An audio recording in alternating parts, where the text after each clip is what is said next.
మూడు పార్టీలు కూటమిగా పవర్లో ఉన్న బలమైన పొలిటికల్ ఫోర్స్లు. ప్రతి నియోజకవర్గంలో మూడు పార్టీల నేతలున్నారు. అక్కడక్కడ రెండు పార్టీల మధ్య వైరం నడుస్తోంది. అలాంటి నియోజకవర్గాల్లో పిఠాపురం ఒకటి. జనసేనాని పవన్ కోసం టికెట్ త్యాగం చేసిన వర్మ ఎప్పుడు ఏదో ఒక ఇష్యూతో న్యూస్ హెడ్లైన్ గా మారుతున్నారు.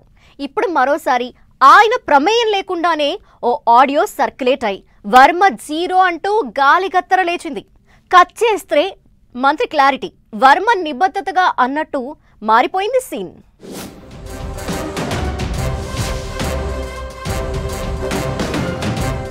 జీరో కామెంట్స్ మీద బిగ్ ట్విస్ట్ ఇచ్చిన నారాయణ. వర్మను కాదు, వివాదాలు జీరో అన్నానన్న మంత్రి. పార్టీ కోసం ఎంత తగ్గేందుకైనా రెడీ అన్న వర్మ. చంద్రబాబు దూకమంటే దూకుతా అంటూ వర్మ స్టేట్మెంట్. పిఠాపురం నియోజకవర్గం పవన్ కళ్యాణ్ పోటీ గెలుపుతో పిఠాపురం ట్రెండింగ్ అయిపోయింది.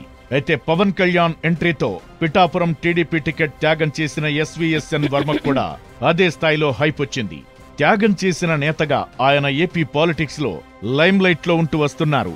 ఈ క్రమంలో వర్మకు నామినేటెడ్ పదవి అంటూ ఎమ్మెల్సీ ఇస్తారంటూ ప్రచారం నడుస్తూనే ఉంది. కానీ ఆయనకు ఇప్పటి వరకు ఏ పదవి దక్కలేదు. దీంతో కొన్నాళ్లుగా వర్మ అసంతృప్తిగా ఉన్నట్లు ఆ మధ్య ట్వీట్ కూడా చేశారని కొంత చర్చ నడిచింది. ఇప్పుడు మరోసారి వర్మ న్యూస్ హెడ్లైన్ గా మారారు. అయితే ఇందులో ఆయన ఇన్వాల్వ్మెంట్ ఏం లేదు. బీజేపీ జనసేన లీడర్లతో టీడీపీ నేతల గ్యాప్ ను సెట్ చేసేందుకు మంత్రి నారాయణ ఓ టెలికాన్ఫరెన్స్ నిర్వహించారు. అందులో పిఠాపురం వర్మ ప్రస్తావన తెచ్చారు. పిఠాపురంలో వివాదాలు లేకుండా చేశామని, వర్మ సైలెంట్ అయ్యారని నారాయణ చెప్పుకొచ్చారు.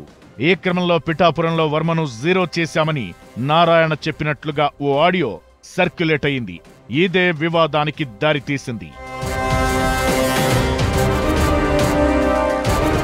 మంత్రి నారాయణ మాట్లాడిన ఆడియో పిఠాపురం పాలిటిక్స్ ను తెర మీదకు తెచ్చింది.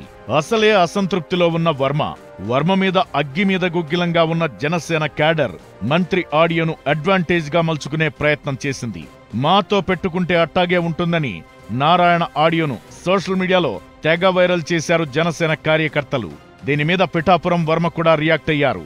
తాను టీడీపీకి క్రమశిక్షణ కలిగిన నాయకుడినని, చంద్రబాబుకు నమ్మకమైన నేతను అన్నారు. పార్టీ కోసం తాను ఎంతటి త్యాగమైనా చేస్తానని ప్రకటించారు. కట్ చేస్తే విశాఖలో పర్యటిస్తున్న మంత్రి నారాయణను పిఠాపురం వర్మ కలవడం రాజకీయంగా చర్చకు దారితీసింది. వైరల్ అయిన మంత్రి గారి ఆడియోపై మీడియా ప్రశ్నించగా నారాయణ బిగ్ ట్విస్ట్ ఇచ్చారు. వర్మను జీరో అనలేదని, పిఠాపురంలో వివాదాలు జీరో అని మాత్రమే అన్నానని చెప్పుకొచ్చారు మినిస్టర్ నారాయణ. పిఠాపురంలో ఇక నుంచి ఏ రకమైన వివాదాలు ఉండవని తాను చెబితే దానిని మీడియా వక్రీకరించి ప్రచారం చేసిందని మంత్రి అన్నారు. అయితే వర్మ మాత్రం తాను అసత్య ప్రచారాలను పట్టించుకోనని చెప్పి వివాదానికి ఫుల్ స్టాప్ పెట్టే ప్రయత్నం చేశారు. దీంతో మరోసారి పిఠాపురం పాలిటిక్స్ హాట్ టాపిక్ అయ్యాయి.